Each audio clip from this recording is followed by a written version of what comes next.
Now for our encounter. Spare a coin.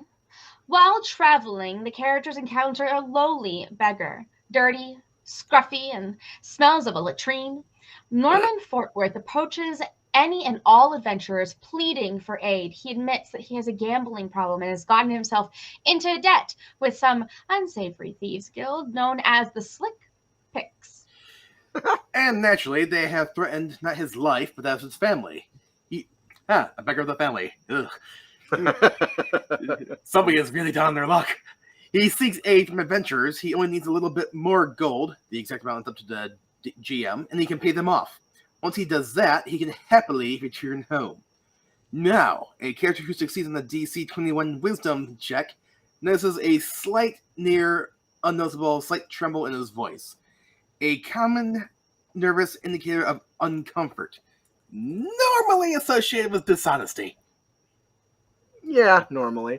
The truth is that Norman is an assassin for hire. He accepted a large job to kidnap a powerful noble mage. He accepted the job without making sure he had the resources to pull off the job. So now he is collecting the last bit of coin that he needs for the oil of Taggart, a potent poison that will knock out a person for an entire day while he makes the transaction.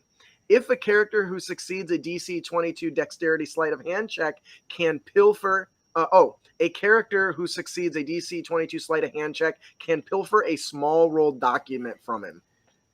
And if you happen to pilfer that document, you need to find someone who can read Thieves' Cant, and they'll be able to read the information contained. Inside, it is a private information on Norman, including his real name, Randall Rondon, a character who succeeds a DC 15 intelligence history check, recalls spotting a wanted poster for offering a hefty reward, I think, if he can be turned in alive to the magistrate. No reward if dead. I guess we're bringing this guy warm. Alex, what do you think? I think he's so fun. I also I love the idea of I've never really had the idea of having a beggar not be obvious that they're part of some, to me it's very obvious. Oh, beggars are part of the Thieves Guild, beggars are part of this. And so just for him to be able to be so good at no, I swear. I also see this as one of those things that you do at level 3, and then at level 6 they're we need you to find this guy because he killed a mage, and you're just is that that guy? Is that guy? You know this man.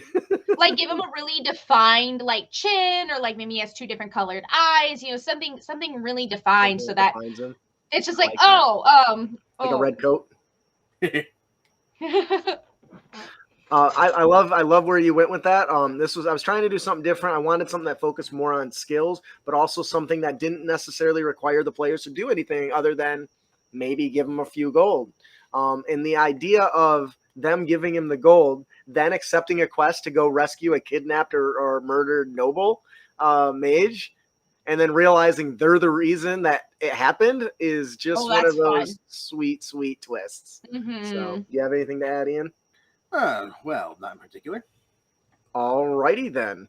That'll do it for our encounter of the podcast. Spare a coin. Without doubt, one of the most challenging parts about being a dungeon master is coming up with fun and interesting NPCs to flesh out your world with. To truly make them fun and interesting, it takes a lot of work. This is especially difficult for spellcasters.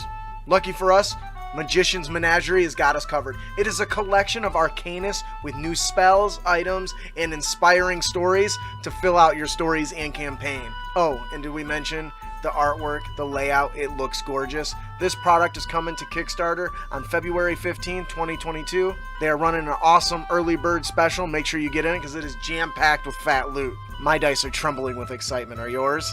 Don't miss out on this one. Head on over to rebrand.ly/Magician's Menagerie and introduce your players to characters they will never forget.